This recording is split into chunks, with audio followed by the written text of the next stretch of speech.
ദാവൂദ് ഇബ്രാഹിം ഒരു കാലത്ത് ഇന്ത്യയെ വിറപ്പിച്ച പേര്.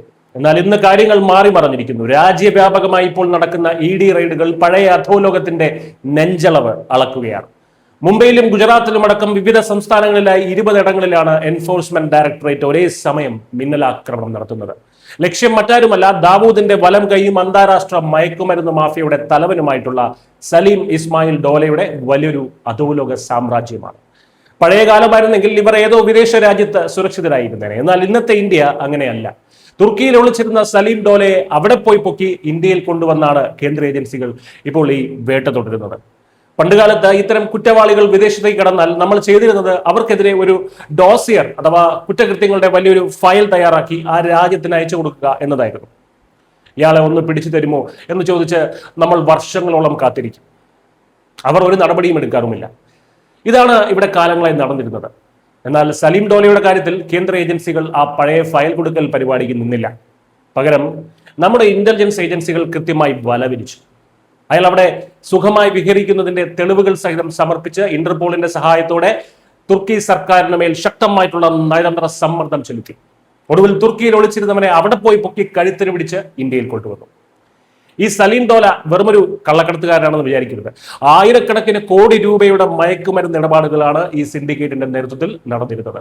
ഇതൊരു വെറും റെയ്ഡല്ല, മറിച്ച് ഇന്ത്യയെ തകർക്കാൻ ശ്രമിക്കുന്ന രാജ്യവിരുദ്ധ ശക്തികൾക്കുള്ള സാമ്പത്തിക സ്രോതസ്സുകൾ കൂടിയാണ് ഇവിടെ ഇല്ലാതാകുന്നത്. തുർക്കിയിൽ നിന്നും ഇന്ത്യയിൽ എത്തിച്ച ഇയാളെ ചോദ്യം ചെയ്തതിൽ നിന്ന് കിട്ടിയ വിവരങ്ങളുടെ അടിസ്ഥാനത്തിലാണ് കെമിക്കൽ സപ്ലയർമാർ മുതൽ ഹവാല ഇടപാടുകാർ വരെ ഇപ്പോൾ കുടുങ്ങിക്കൊണ്ടിരിക്കുന്നത്. മെഫഡ്രോൺ എന്ന മാരകമായിട്ടുള്ള മയക്കുമരുന്ന് നിർമ്മിച്ച് നമ്മുടെ യുവതലമുറയെ നശിപ്പിക്കുന്ന വലിയൊരു ശൃംഖലയാണ്. കെമിക്കൽ സപ്ലയർമാർ മുതൽ ഹവാല ഇടപാടുകാർ, ബിനാമി സ്വത്തുടമകൾ, എന്തിന് ചില ചാർട്ടേഡ് അക്കൗണ്ടന്റുമാർ വരെ ഇപ്പോൾ EDയുടെ വലയിലാണ്.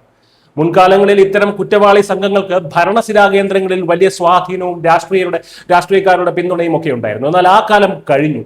ഇന്ന് നമ്മൾ കാണുന്നത് രാജ്യത്തിന് പ്രഥമ പരിഗണന നൽകുന്ന ഇച്ഛാശക്തിയുള്ള ഒരു ഭരണകൂടത്തിന്റെ കരുത്താണ്. അതിർത്തി കടന്നും ശത്രുക്കളെ വേട്ടയാടാൻ മടിയില്ലാത്ത പുതിയ ഇന്ത്യയുടെ 10 കൈകളിലും ആയുധമേന്തിയ ദുർഗാഭാവമാണിത്. അവരെന്നെ ചേർത്ത് പിടിക്കാനുള്ള നമ്മുടെ ദയയും സ്നേഹവും അനുകമ്പയും ഒക്കെ ഇപ്പോഴും നമുക്കുണ്ട്. പക്ഷെ അത് നമ്മുടെ ദൗർബല്യമായി കരുതുന്നവർ ഈ രാജ്യത്തിന്റെ വീര്യവും ശൗര്യവും കൂടെ അറിയുമെന്ന് മാത്രം. പഴയതുപോലെ രാഷ്ട്രീയക്കാരുടെ തണലിൽ സുരക്ഷിതമായിരിക്കാം എന്ന അധോലോകത്തിന്റെ അവസാനത്തെ പ്രതീക്ഷകളും ഇവിടെ തകർന്നു വീഴുകയാണ്. ഫയലുകൾ അയച്ചു കാത്തിരിക്കുന്ന ഇന്ത്യ അല്ല ഇത്.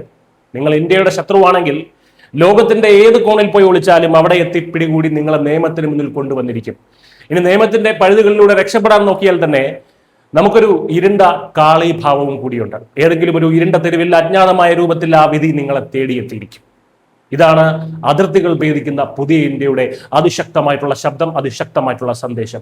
ഈ നിശബ്ദ താക്കീതിന് മുന്നിൽ ഇന്ത്യയുടെ വേരെറുക്കാൻ നോക്കുന്ന അധോലോക സാമ്രാജ്യങ്ങളുടെ അവസാനത്തിന്റെ തുടക്കമാണ് നമ്മളിപ്പോൾ കാണുന്നത്.